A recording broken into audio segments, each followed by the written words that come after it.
आज का हमारा वीडियो एक इंटरव्यू होने वाला है। ये इंटरव्यू भी एक तरह से हमारे पहले दोनों वीडियो का एक्सटेंडेड वर्जन होगा, क्योंकि इसमें भी हम इस बात पे रोशनी डालेंगे कि हमारा वोट कितना पार्टी को होता है और कितना कैंडिडेट को।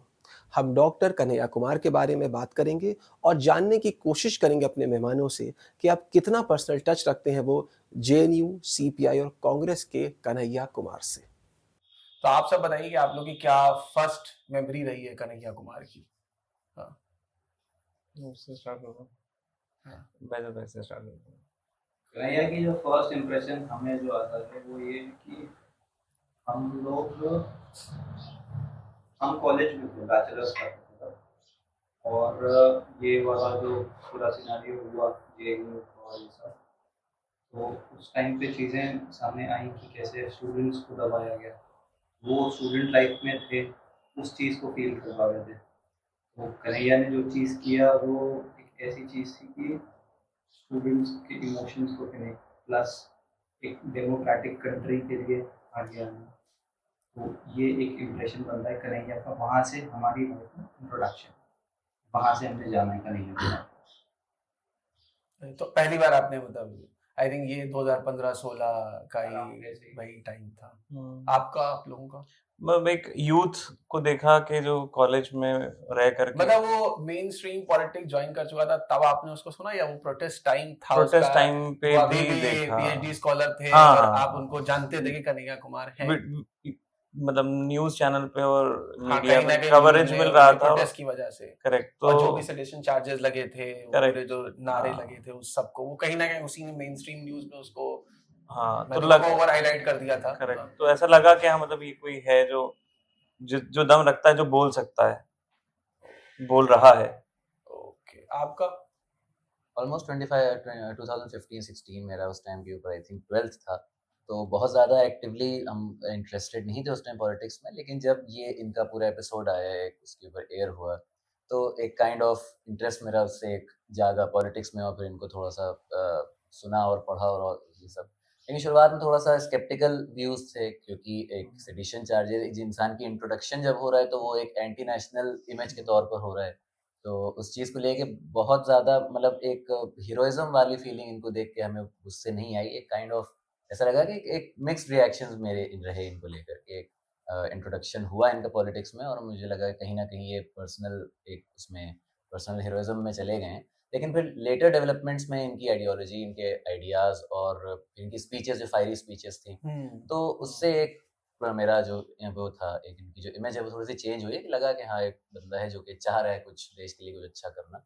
अब आप उनके आइडियोलॉजी से डिफ़र कर सकते हो, बट स्टिल एफर्ट्स तो दिख रहे थे उनके। तो आज भी अगर देखा जाए तो मेरे एक काइंड ऑफ मिक्स्ड रिएक्शंस ही हैं इनको लेके। ना हम उनको फुल्ली सपोर्ट उस तरह से करेंगे और ना हम उनको फुल्ली अगेंस्ट होंगे। तो मेरा यही है उनको लेकर इम्प्रेशन रहा। हमारी मेमोरी ये है कि हम तो उस वक्त दिल्ली में पढ़ रहे थे, और फोटोग्राफी में किसी एक स्टूडेंट प्रोटेस्ट हुआ है, चले जाओ बस कैमरा उठा के वाला उस वक्त दिमाग चलता था।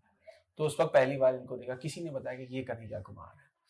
तो वो मैं देखा तो वो लगा कि हाँ भाई, क्योंकि माइंड में आपके बन गया कि ये वो लीड कर रहा है, वो मेन है, पुलिस वाले के साथ बात कर रहा है, तो कुछ लगा। हाँ, कई बार प्रोटेस्ट में गए, फोटो, आई थिंक वो पहला प्रोटेस्ट आरएसएस ऑफिस के बाहर था उस वक्त। हाँ, तो वो वहां से खींचा, फिर वो आगे हुए नारे, चार्जेस, दुनिया भर की बातें होती थी। फिर वो जब वो कहीं ना कहीं उनको टीवी डिबेट में आते देखा, हाँ, वो फायरी स्पीचेस वाली जो बात है, कहीं ना कहीं वो, और ये हो कि ऑपोजिशन को जो चोट पहुंचाने वाली बात होती है, कहीं ना कहीं आप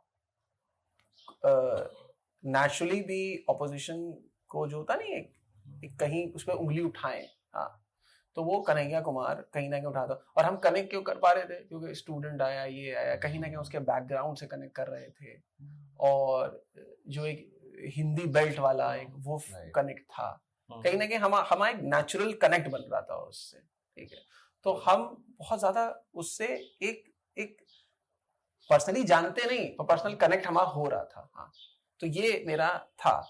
और फिर आप देखते हैं अपने सराउंडिंग में भी अब आते हैं ना। हाँ, जैसे एग्जांपल हम आपको दे देंगे, इससे बहुत हट के एग्जांपल है अम्मार नक्शवानी का। जब उसका राइज, हम लोग आई थिंक 11th-12th में थे, 2011-12 में, तो मतलब हमने सुना कल को अगले 2 साल, हाँ मैंने भी सुनी उसकी वो जो स्पीच थी या मजलिस थी सुनी, तो कहीं ना कहीं तो वो ओवरऑल आपके ग्रुप में उसकी राइज होता चला जाता है। ठीक है, यही कन्हैया कुमार के साथ हुआ। हाँ, कितने लोगों को पर्सनली पसंद करते हैं, पर आपका ग्रुप पसंद नापसंद नहीं, मतलब उतना नहीं करते जितना आप करते, तो वो उतना ग्रुप में उसका वो एलिवेट नहीं होता। कन्हैया कुमार के साथ ये हो रहा था, सब करें, पता आपके पेरेंट्स घर में कर रहे थे। हाँ, मेरे फादर बहुत सुनते थे, मदर सुनती थी। तो बात ये है कि कन्हैया कुमार ने सीपीआई ज्वाइन की, और सीपीआई का हमसे यूपी में कुछ इतना नहीं है, हमारे लिए कुछ नहीं, हमारे लिए बस 3-4 पार्टी है, हम उसी के इर्द गिर्द नाचते हैं या कहेंगे हमको नचाया जाता है। हाँ ठीक है, पर उसने सीपीआई ज्वाइन की, कंटेस्ट किया, तो उस वक्त आप लोग का क्या दिल था कि ये जीत जाए, क्या करे, मतलब उसके परफॉर्मेंस पे आपका क्या था कि ये जीते, क्या हुआ इसके साथ? जीते क्योंकि जो बातें वो बोलता है वो जीतने के बाद कितनी वो कर पाएगा तो तभी पता चलेगा ना। मतलब बोलने को तो बहुत कुछ बोलते हैं, जब आपको दे दिया जाता है कि ठीक है आपको दे दिया अथॉरिटी, आप करो, देखिए कितना कर पाएगा। चाहते थे जीते, मतलब इसलिए उसका एक सॉलिड रीजन क्या था कि वो, मतलब अगर वो जीतेगा तो फिर चांसेस आर देयर कि फिर वो इस चीज को आगे लेकर के बढ़ेगा। हो सकता है जिसको हम अभी बहुत छोटे स्केल पे देख रहे हैं वो एक बड़े स्केल पे जा करके शायद इस देश की पॉलिटिक्स को काफी इफेक्ट कर पाए। एक सॉलिड अगर हम कहें कि मतलब कि आप एक इंडिविजुअल इंसान को देख रहे थे, वो अच्छा है और हम उसको चाह रहे हैं कि वो, हम चाह रहे हैं उसको। यहाँ पर जो एक छोटी सी अंदर सबके इंस्टिंक्ट थे, यहाँ पर जो हमें फील हुआ ये कि यहाँ पर बात हक और बातिल की थी। राइट, ठीक है, जब हक और बातिल की बात होती है, अपने आप की जो हक पर होता है उसको हम सपोर्ट करने लगते हैं। हम पर्सनली उसको जानते हो नहीं जानते हो, पसंद करते हो ना पसंद करते हो, जो हक का मोर्चा लेके खड़ा होता है हम उसके पास आ जाते हैं और बोलते हैं कि भाई इसको देखना चाहिए। ये यहाँ पर सपोर्ट, उस पर आप ये नहीं कहते कि पार्टी क्या है, क्या वो आइडियोलॉजी के, पार्टी जानते नहीं थे सीपीआई। हाँ ठीक है, मतलब एज इन वैसे कि क्योंकि यूपी में जैसे हाँ हमारे क्या नहीं है, हम कुछ नहीं जानते, मतलब सीपीआई का कौन हेड है हाँ, ये नहीं जानते। बाद में थोड़ा बहुत पता चला सीताराम येचुरी वगैरह सब, हाँ, बट हमें सीपीआई से कोई मतलब नहीं था, लिटरली बताना चाहिए। कन्हैया कुमार सामने एक हक की तरह एक हक पे खड़ा, और कहीं ना कहीं हमने उसको एकदम से नहीं देखा, मतलब हमने उसको उसका राइज देखा है। एग्जैक्टली, वो राइज धीरे धीरे ही हुआ। अब वो धीरे धीरे इन द सेंस ऐसे नहीं कि महीनों या सालों में, पर डे के हिसाब से भी बोल सकते हैं कि राइज हुआ। वहां पर हम यही देख रहे थे कि ये लड़का जो कर रहा है ये सही कर रहा है, जो सही काम कर रहा है उसको सपोर्ट मिलना चाहिए और उसको जीतना चाहिए। ये अंदर से एक आवाज होती है जो बोलती है। ओके, तो आपके लिए क्या था कि अब सीपीआई ज्वाइन करके तो इसमें कंटेस्ट कर रहे थे, तो आप क्या चाह रहे थे? देखिए हमें ऐसा लग रहा था कि उस टाइम के ऊपर यूपी नीडेड अ चेंज। तो एक वाली जो चीज़ थी कि जिस जगह से वो खड़े थे, बेगूसराय वाली जो चीज़ थी, और उनके जो अपोजिशन में थे जो BJP leader, I think Giriraj Singh थे उनके अपोजिशन में। तो एक लग रहा था कि जो अपोजिट में, जैसे कि भाई ने कहा, जो हक और बातिल वाला एक नैरेटिव, उसमें एक लग रहा था कि वी नीडेड अ चेंज। तो इसलिए मेरा तो ये था कि कन्हैया कुमार शुड विन। और फिर दूसरी बात ये कि वो सीपीआई से थे, तो सीपीआई में मेरा थोड़ा सा उस टाइम के ऊपर एक कम्युनिज्म को लेकर एक पॉजिटिव डेवलपमेंट था मेरे उसमें, कि मार्क्सिज्म या कम्युनिज्म को हम एक बेहतर लाइट में समझते थे। तो अभी भी है वो चीज़, उतनी अच्छी नहीं, बट फिर भी कुछ हद तक के आई थिंक कि मार्क्सिज्म या कम्युनिज्म का होना ज़रूरी है एक एज एन अपोजिशन, या कम से कम एक इफेक्ट तो करे, उसकी जो आइडियोलॉजीज हैं वो एग्जिस्ट होना करे, चाहिए। वो एक मतलब जी, काउंटर करे। पॉलिटिकल लैंडस्केप के ऊपर उसका होना ज़रूरी। तो एक ये भी रीज़न था कि क्योंकि वो पार्टी जो थी वो एक काइंड ऑफ मतलब इफेक्ट करना चाहिए था उसको। तो दोनों ही रीज़न से आई बिलीव कि कन्हैया कुमार शुड, मतलब कहीं ना कहीं घूम फिर के हम चाह रहे थे कन्हैया कुमार जीत जाए, राइट, हाँ, एज एन इंडिविजुअल हम सब ने अपने अपने रीजन कर लिए थे कि वो जीते।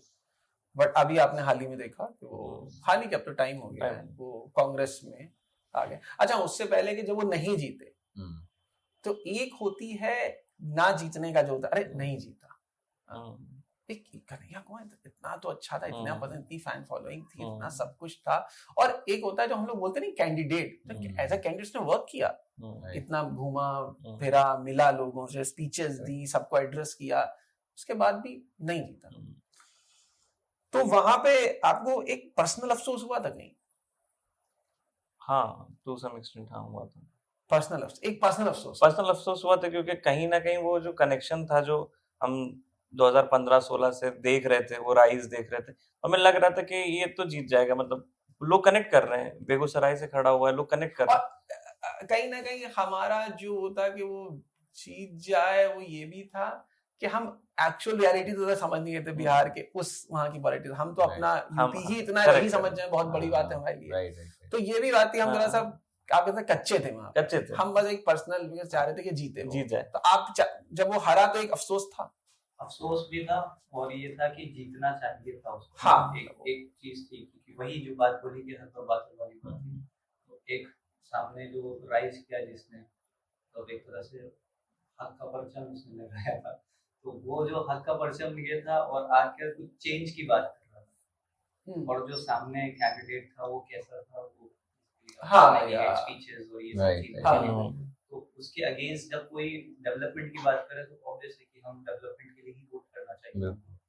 तो एक वो चीज थी कि उसको जीतना चाहिए था। इवन ये भी हुआ था कि नहीं, चीटिंग हुई, ये कैसे हो सकता है, तो वो चीजें होती हैं। तो आपको कहीं ना कहीं पर्सनल था?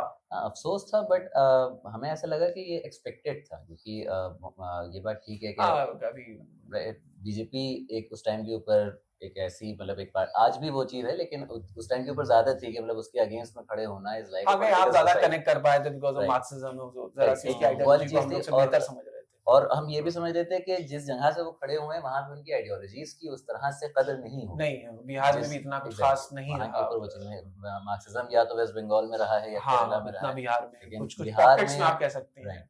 बिहार में अगर आप मार्क्सिज्म की बात करेंगे तो आई थिंक बहुत सारे पब्लिक है जो उसको समझेगी भी नहीं कि आप किस बारे में बात कर रहे हैं। सोशल जस्टिस और रिडिस्ट्रीब्यूशन, ये सारी चीजें एक काइंड ऑफ एलीट क्लास उसको ज्यादा अच्छे से समझ पाता है। और बिहार में बीजेपी का हमेशा से जो एक आप एजेंडा कह लीजिए या उनकी जो पॉलिसीज कह लीजिए कि वो बिल्कुल रूरल और जो मासेस से जुड़े हुए केसेस होते हैं जो डायरेक्टली हार्ट को अफेक्ट करते हैं, उनको लेके वो चलते हैं और फिर उसमें वो सक्सेसफुल होते हैं।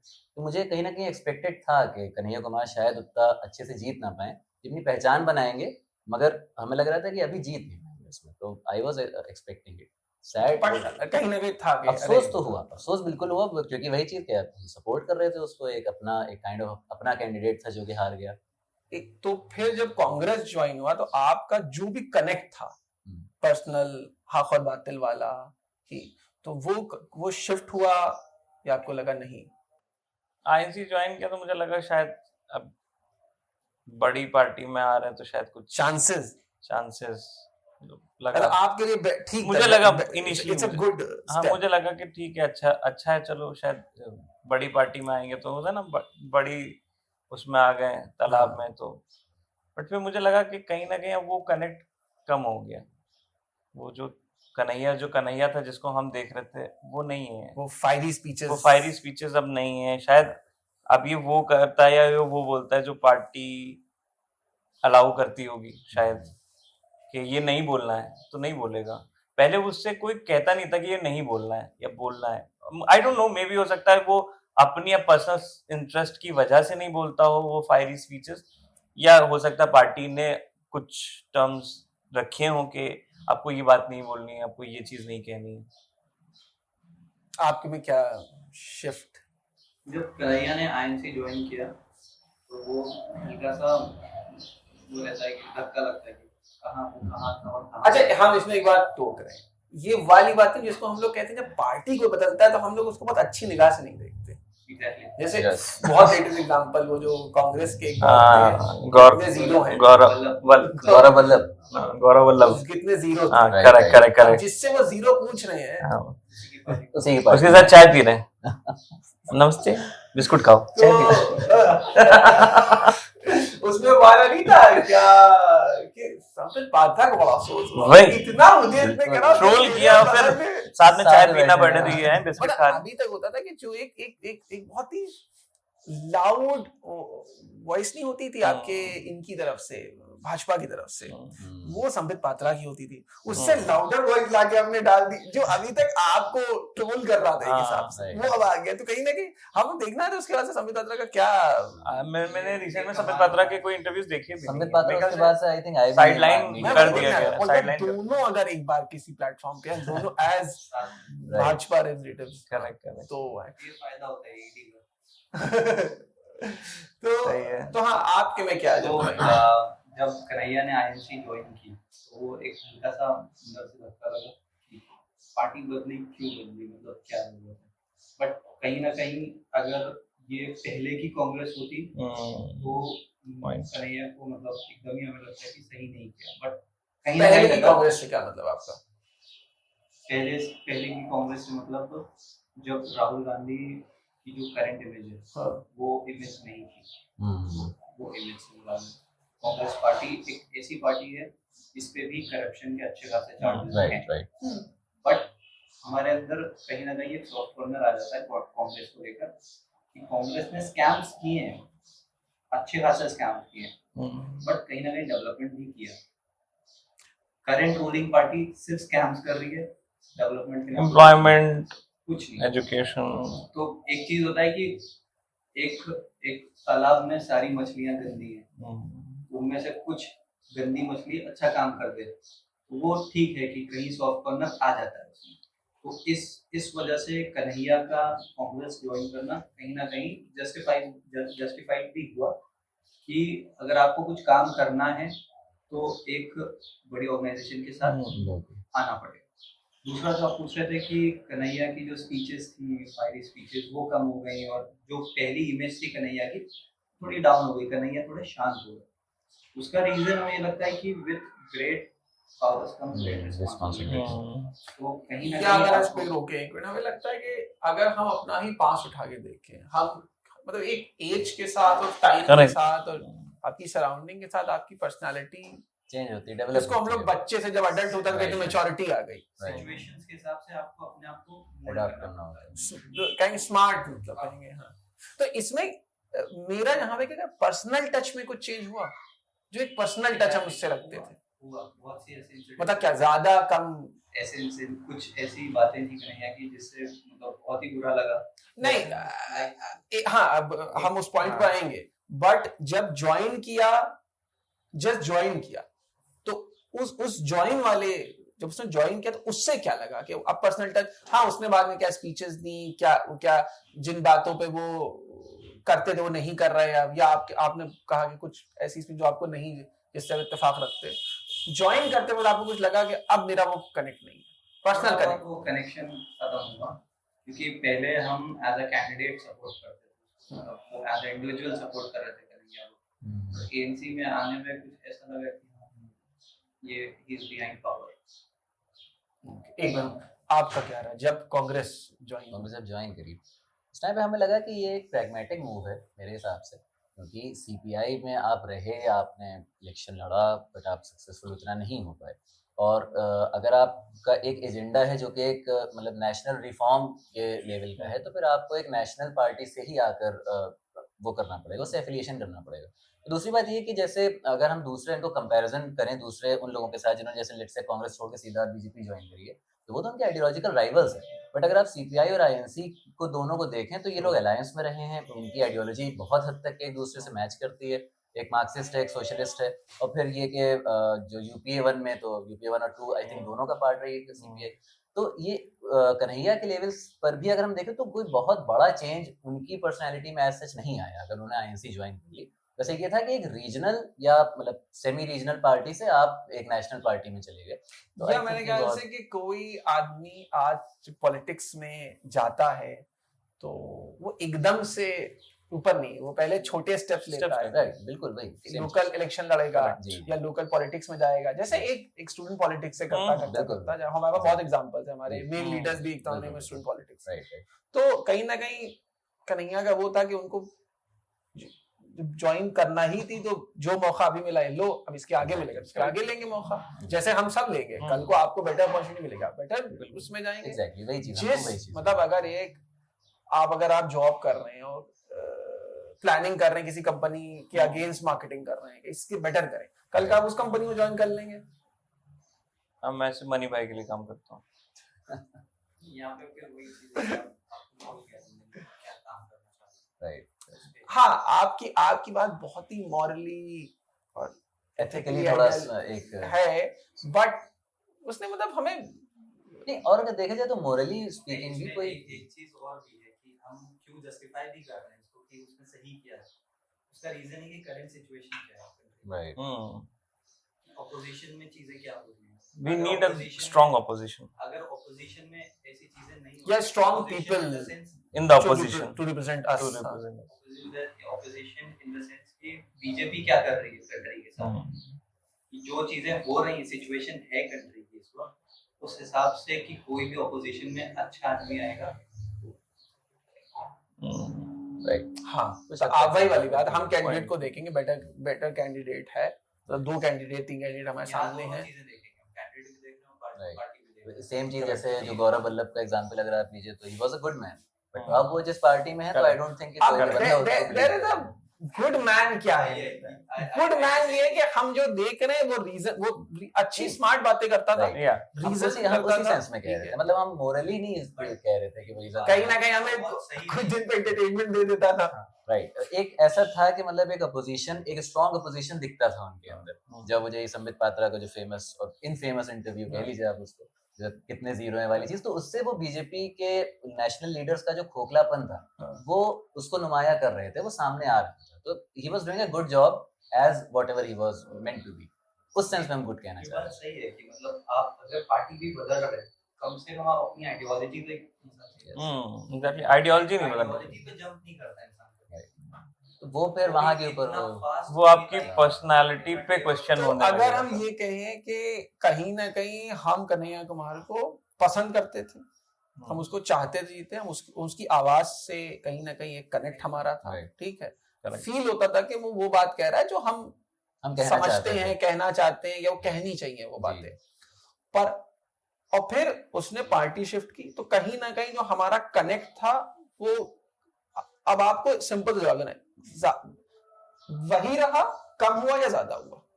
मेरा तो कम हुआ, आपका कम हुआ, कनेक्ट कम हुआ। उसका पर्सनल जो कनेक्ट था उससे, आपका sort of connect, personal connect जो देख करके होता था वो कम हो गया। लाइक इसका एग्जांपल ये है कि अगर पहले कोई YouTube स्क्रॉल करने में कन्हैया के वीडियोस दिख जाते थे True. तो देखते ही थे कि कन्हैया ऐसी स्पीचेस रहती थी, बट अब ऐसा होता है कि ठीक है सब कुछ क्या चीज है आपका? तो देख लो। लगभग सेम आंसर, पर्सनल कनेक्ट थोड़ा सा कम हुआ, क्योंकि अब वही चीज है कि पहले वो एक इंडिविजुअल कैपेसिटी में बोलते थे, अब वो कहीं ना कहीं पार्टी लाइंस पर ही बोलेंगे। अच्छा,